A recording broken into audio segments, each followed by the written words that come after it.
Hi and welcome back to Yoga Berry. So for today I've got a lovely shoulder exercise for you, which is great to release that tension around the shoulders, and it's specifically for right thoracic, left lumbar curves, unfused spines. I will have to clarify this, so this is not suitable for fused spines.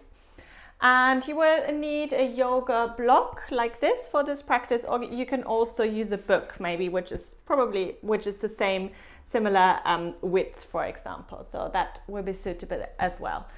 My name is Christine Jareggi-Berry. I'm a yoga teacher specializing in yoga for scoliosis.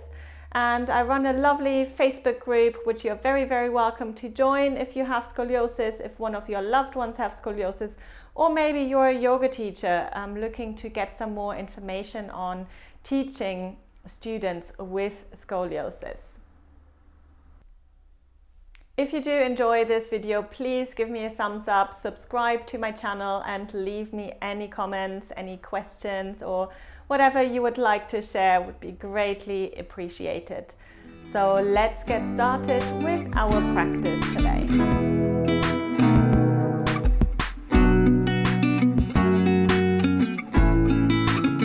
So before we get into the physical practice, let's think about these right thoracic, left lumbar curve patterns that you have. So right thoracic curve might mean that you have a little bit of a rib hump here on the right side. So this comes from the rotation of the spine. So scoliosis comes not only with a side curve, but also with a rotation. So the right side of the rib cage is slightly rotating back, and the rib hump mainly depends on how much of a rotation you've got. So it might just be very, very slight. And then in the lumbar spine is the same thing. So there will be a little bit of a hump side on the left, or if it's just a compensating curve, it might just be a tiny, tiny little bit. So that's one of the things we want to kind of address today.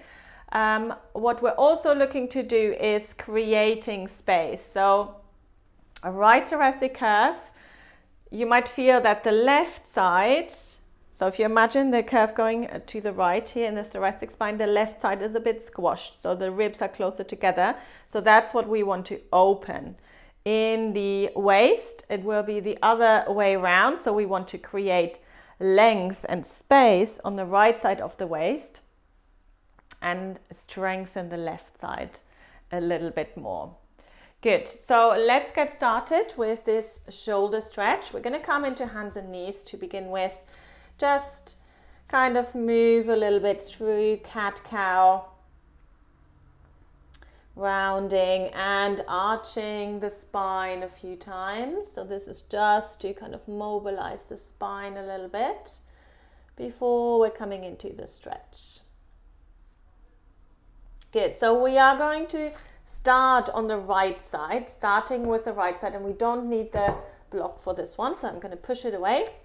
We're going to bend the left arm, and I have my left forearm parallel to the front edge of the mat, like so, and then I'm reaching forwards with the right arm. Now, if you remember what we said about the right thoracic curve, it's curving obviously here to the side, and this side is already open. So we're going to draw the shoulder blade down a little bit, so we don't need to lengthen much more forward on this side. However, we do want to open the front of that side. So we're going to bring the forehead down onto the forearm, and then just imagine melting the right side of the chest down towards the ground a little bit more. Taking a few breaths. So stay in this pose for a little while. Stay at least 10 breaths if you can. Now, if you're happy to also address the lumbar curve, and I would only do that if you have quite a significant lumbar curve, then you could bring the right side of the hips slightly further back, as if imagine your tailbone is at the moment pointing straight back.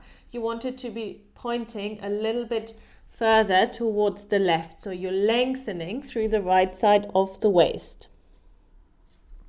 Still, your main priority is is stretching through the right side of the shoulder. And this feels really nice because it starts to open some of those very tight muscles at the front.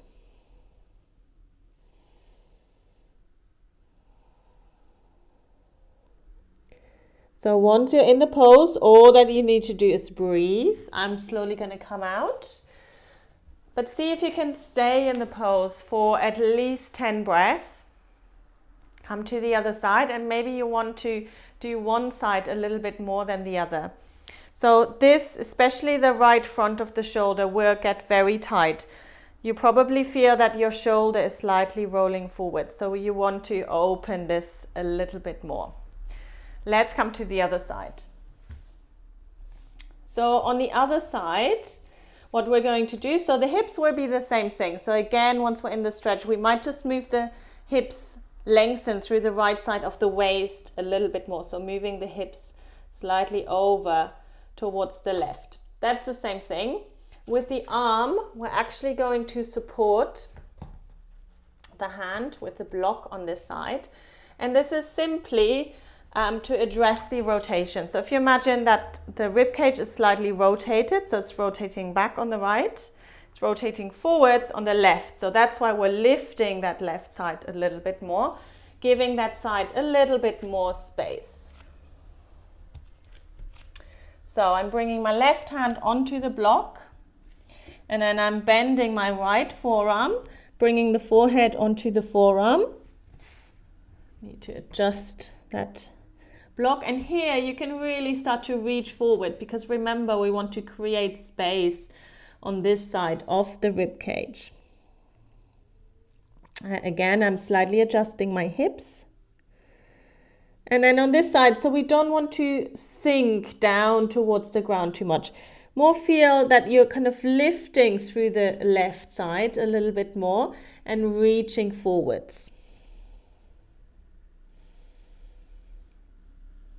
Really imagine that you're breathing into the back of the left shoulder.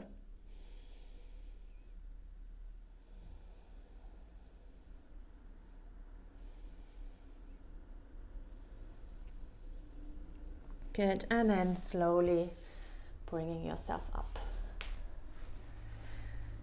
Good, so I hope that you enjoyed this little exercise. It's a great way to address especially the thoracic curve of your S-curve. It's great to address that rotation and just that tightness on especially the right side of the shoulders. So if you enjoyed this, I do have a longer practice, which is a 75-minute practice for left lumbar, right thoracic curves, and I will leave the link in the comments, so you're very, very welcome to join me for that one. Otherwise, I will see you very soon for the next video.